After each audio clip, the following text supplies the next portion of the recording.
Hey everyone, I want to do this tapping. I'm going to do a separate video, but I'm going to do 21 days of recovering from fear. I just love doing these on here really impromptu, and I'm going to start at July 1st. Just for easy math for me. I like starting the first of the month because it's easy to remember. It's July 1st, so it's day 1, day 2. And it's kind of fun to start them at the beginning of the month. So who knows? Maybe I'll just do it ongoing. And again, it's going to be just like this last one, very impromptu. I'm going to be traveling with my daughter out to San Diego for about 10 days of that. Probably more like 12, actually, 12 or 13. But so you'll see it on the road as well. It'll be a road show. But so I'll do a separate video on here about this. But Carrie, I wanted to tap on this for you. This tapping for, hey, Marcia. So I don't know if you heard, I'm going to start another 21 days, July 1st on 21 days to recover from fear. So I am, I'm like trying to, I'd bring you on camera, but I tried to do this before and it says it will show it to your peeps, which would be fine, but I'm going to do something really personal here for somebody. So I like to respect people's privacy. So Marcia, happy you're here. So I'm going to read yours, Carrie. So overcoming a vow that you will never ever allow anyone to get too close emotionally because the inevitable pain from their disloyalty is too hard to bear. Ceasing behaviors that repel others from wanting to be your close friend. Slovenly appearance, for instance. So, and then a different one is coming up is fear of speaking. Okay, so I'll do that some other time. So I want to do this one.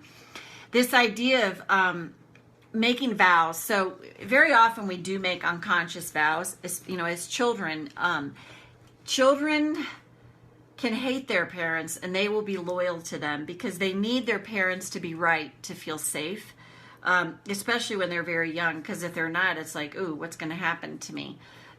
So this vow of never ever allowing anyone, but actually I am going to read the rest because I do think this is important. A different one coming up is fear of speaking when I feel called to share a message, kind of like an inconvenient truth. I want to share with graciousness, yet often keep my mouth clamped as I'm afraid.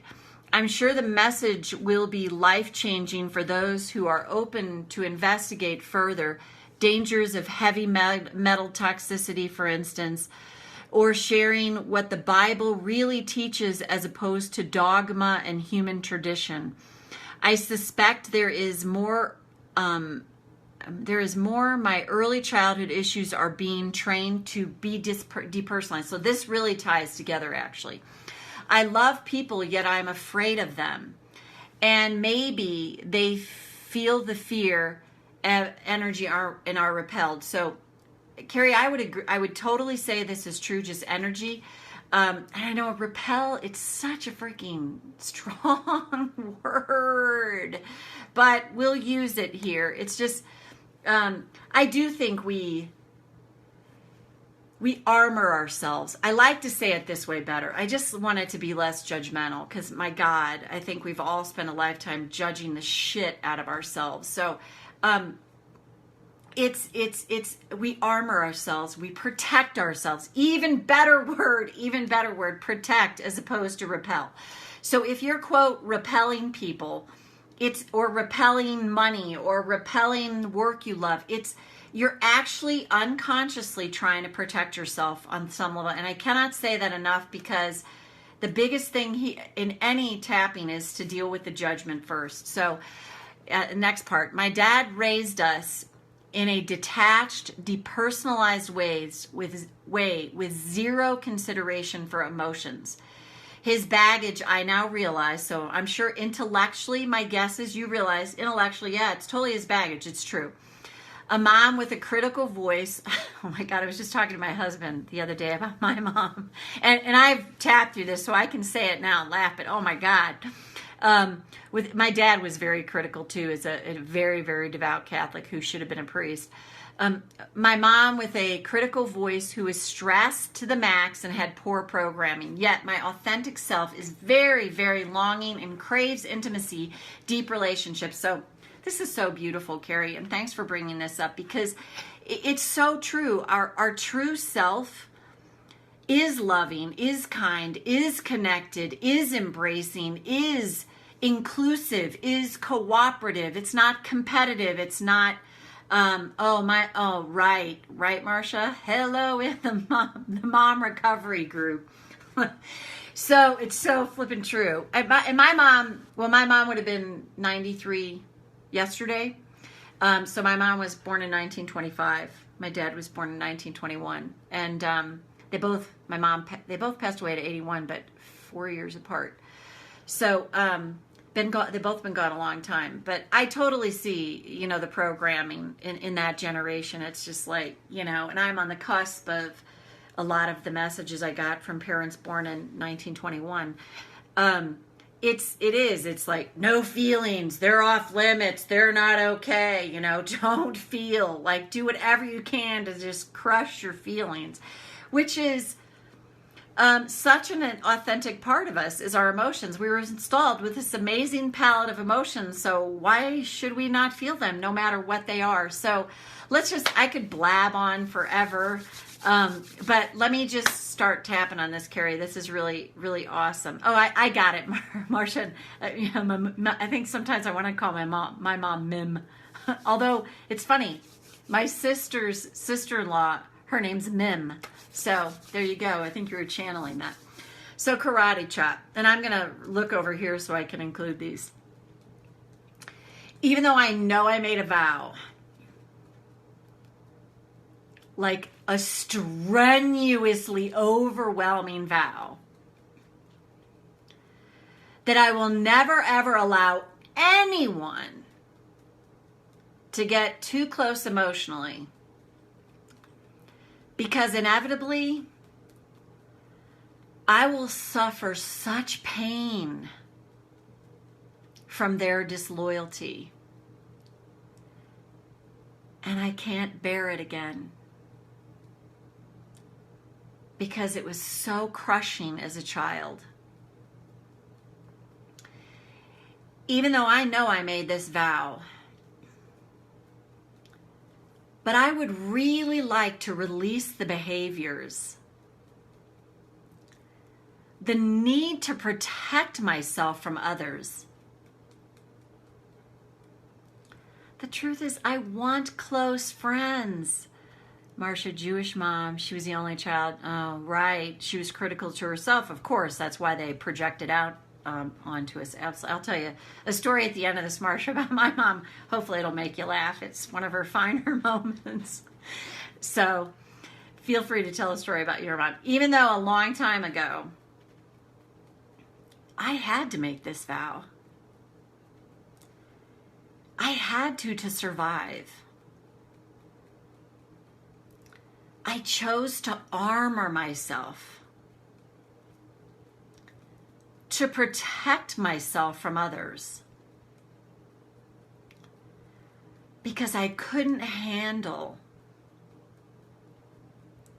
disloyalty ever again. So I push them away to protect me, the little kid in me. I accept myself and my feelings now. I had to do it. I had to survive. I suffered so much pain for so many years. So much disloyalty. So much betrayal. And it totally sucked for me. And I had to do it to survive. I had to. It's the only way that little kid in me knew how to protect herself. So I armored myself. And that little girl in me she's not letting go yet. Because she doesn't feel safe. That healthy adult part of me craves intimacy, deep relationships, loving kindness, to bring forward my most authentic self. And that is true. But that little kid in me goes to battle with the bully in my brain that constantly drones on.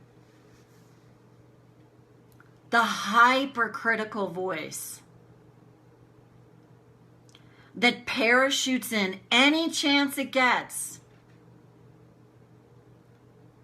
to criticize and judge me.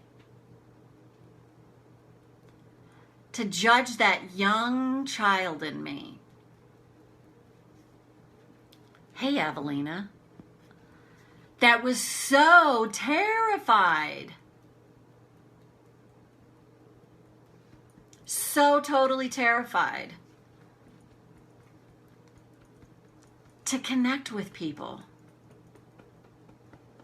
Because when she did, she got burned. So there's no way she feels safe to let go of this vow. This vow to never, ever, ever allow anyone ever again to get too close emotionally. Because right now, this part of me is wired to believe as soon as intimacy comes in, that is a sign of danger.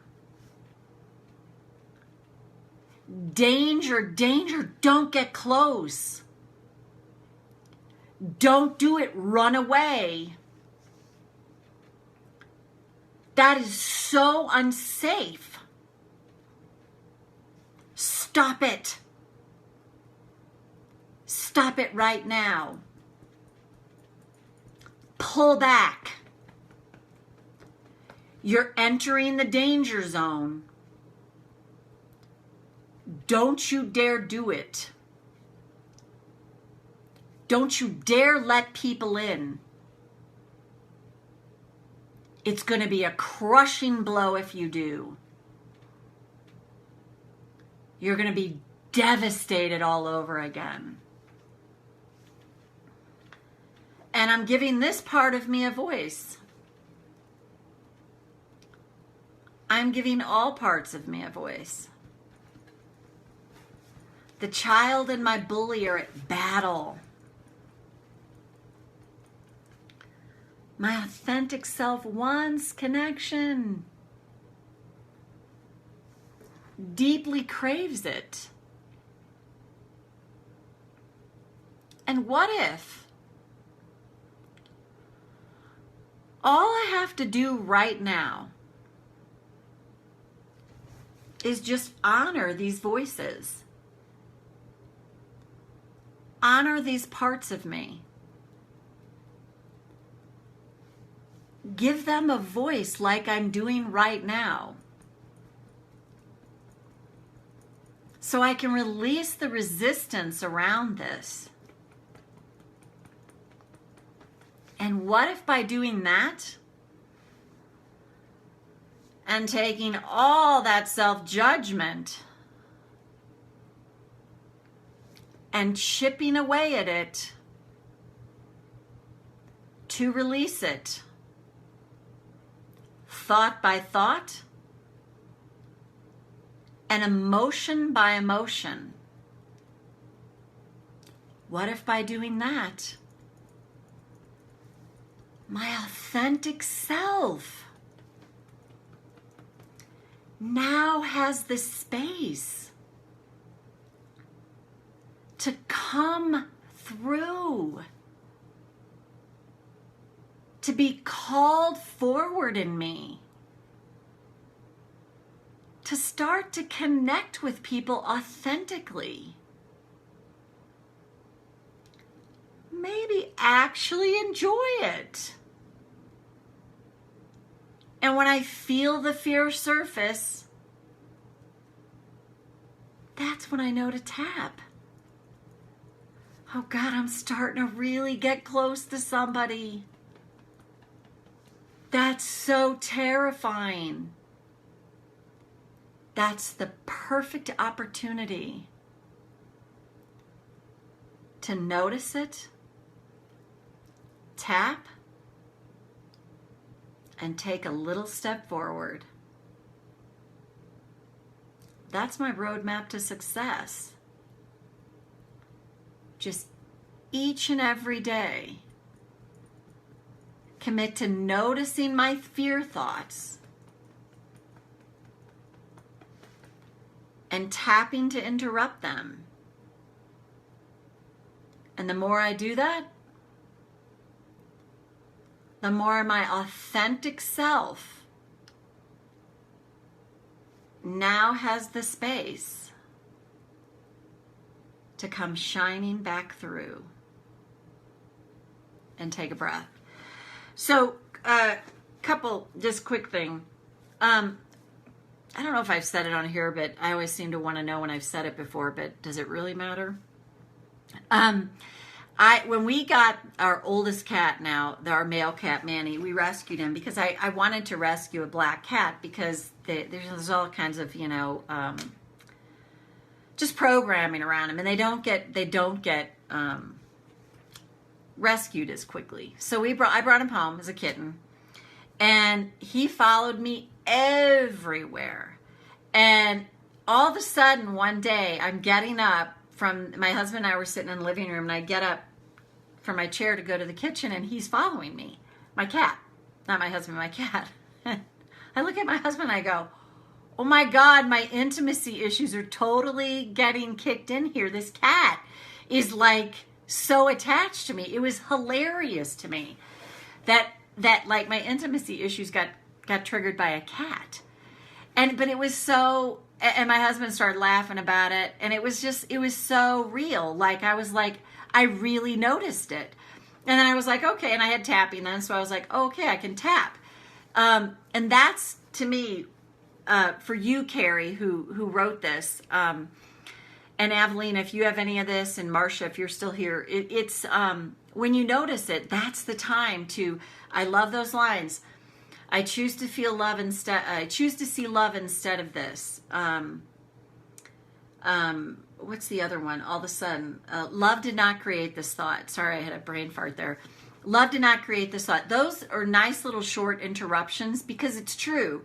Our fear-based thinking is not, it's the opposite of love. It's what we learned. But when you notice it, that's the perfect time to keep tapping it. And Carrie, the other thing I'd say to you is absolutely be patient with yourself and know that it's really, you've armored yourself. You had to as a kid. You learned to, because it wasn't safe to connect. And especially if your father was like a very depersonalized, zero consideration for emotion. Like the idea, like you need emotions to be free-flowing, to actually connect with people. And if they weren't allowed for you, how the heck could you connect with people? It would not feel safe because feeling emotions was not safe. So you might go back to and tap on the stuff with Dad. And then one last thing, because Marcia, I told you I'd share a story about my mom. So when my sister is closest to me in age, who's 3.5 years older than me, when she was getting remarried. Oh, yeah, I know. I choose to see love instead of fear, and love did not create this thought. I use those all the time. I had a really, really weird nightmare last night. And it's interesting because I read this astrology thing this morning. I was like, oh, my God, it's totally like what it is. I just saw it in a Facebook feed. And it was really a pretty, I don't even remember what it was, but I remember waking up like that. And I was going down the rabbit hole of negative emotion this morning. I was like, whoa. So I was like, love did not create this thought. Love did not create this thought. Love did not create this thought. Love did not create this thought. And then I listened to some meditations that help. That's what I know to do when they're there, in tap. But I like, in the middle of the night, I guarantee it, 2:30 in the morning, I'm not going to sit there and tap. So I find other things to interrupt it. But so the story about my mom really quick was my oldest sister, we were at her wedding, my older sister. And the minister said something about for the love that you're going to need during the times of, sort of dissension. And I'm totally paraphrasing here. My mom's standing next to me and my husband's right here. And my mom looks at me and she goes, there, I can't even say it now without laughing. She goes, they're going to need it. So are you. And I'm like, I look at her, my husband heard it. He's like, whoa. I'm like, yeah. And her name's Gloria, and we call her Glow. And I looked at her and I go, wow, Mom. Like, I was so in a different space then. Like, to me, it was freaking hilarious to hear her say that. I was literally like, wow, Mom. Like, whoa. And it was funny. I didn't even take it personally. But it was just hilarious to me. And like, my husband was like, so anyway, isn't that, I know, Marcia, it's just, and I'm not kidding when I say this was the sign that my mother had in our kitchen growing up. And so I'm not kidding. She actually had the sign. So it's not home sweet home, adjust. That summed up my mom like so perfectly. And obviously she had great sides. Her birthday was yesterday. And I love looking at the pictures of my mom when she was young and so full of promise. Oh, yeah, you do. You have to laugh. Obviously before we're crying, until we can free ourselves from it. But it's now I totally have so much more of a sense of humor about her stuff, whereas it used to, oh my God, it really, really upset me or pissed me off. And now I'm just thinking it's like, oh man, she definitely was just so, drifted so far away. So anyway, I figured you might appreciate that, Marcia, giving your mom stories.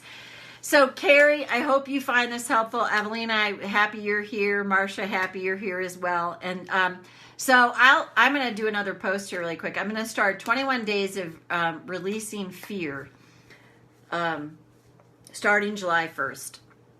Same way I did it last time, just very impromptu. Like I said, I'm going to be traveling during part of that with my daughter out to California. So it'll be a road show for a good, at least 10, 11, 12 days of it. But so if you want to start posting, yes, Evelina, you bet. You're welcome. You too, Marcia. Yeah, you do. Yeah. So we'll start that again July 1st. I kind of like doing the first. It's easy for me to remember. So that's it. I'm just going to do another quick video about the 21 days. So Evelina, Marcia, always glad to have you. Oh, yeah, wouldn't they, moms? Oh, gosh. Marcia, I think you're onto something. I think you just coined the title, Mom Stories. Like, that would be a great title for a blog, Mom Stories. I think it's awesome. So I think you just found a blog. And I just love that, Mom Stories. So anyway, that's it, ladies. See you next time. I'm just going to do another quick video about the 21 days. All right, see ya. Bye. Have a great rest of your night, day, wherever you are.